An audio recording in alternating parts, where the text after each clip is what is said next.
The Random Jottings of Donald J. from Nelson in Pendle. Cunning Folk of Pendle Forest. In the heart of Pendle Forest, nestled amidst the ancient oaks and hidden within the shadows, lived a group of remarkable individuals known as the Cunning Folk.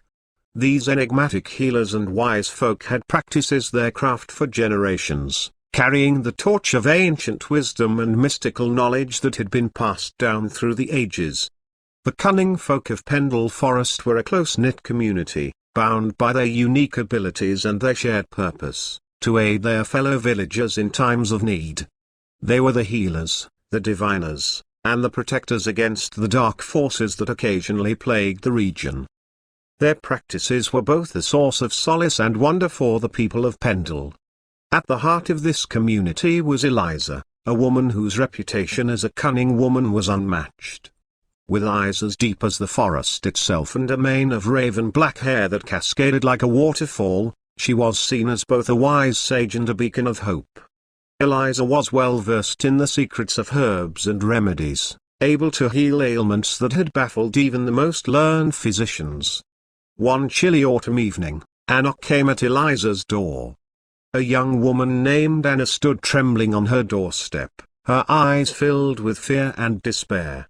She had heard of Eliza's mystical powers and had traveled far to seek her help. Anna's son, a frail and sickly boy, was fading fast, and no doctor had been able to offer a cure. Eliza welcomed Anna into her humble cottage, where the smell of dried herbs and simmering potions hung in the air.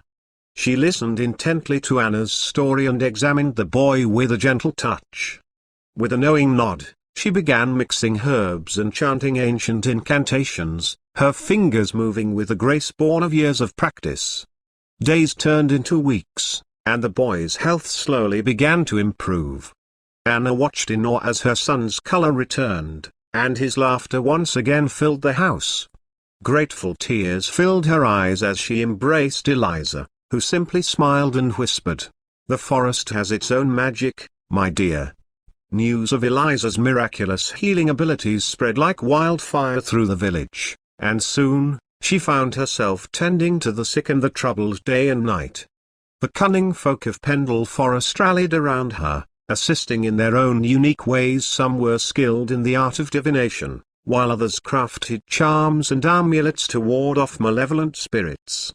But as the Cunning Folk's fame grew, so did their enemies.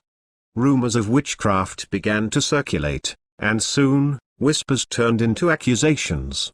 The local authorities, spurred on by fear and ignorance, sought to put an end to the Cunning Folk's practices, believing them to be in league with dark forces. One fateful night, a mob gathered outside Eliza's cottage, torches blazing and hatred in their eyes. They accused her of being a witch and demanded her arrest. Eliza knew that her only chance was to use her cunning skills to turn the tide of suspicion away from her and her fellow Cunning Folk. She stood before the angry crowd, her voice calm but filled with authority.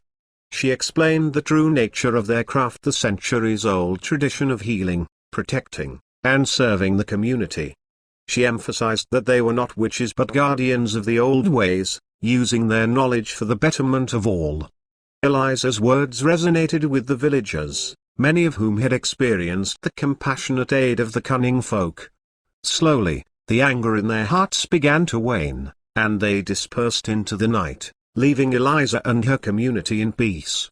From that day forward, the Cunning Folk of Pendle Forest continued their work, safeguarding the ancient traditions of folk medicine and magic. They remained a beacon of hope, a wellspring of healing, and a source of wisdom in a world that often feared the unknown.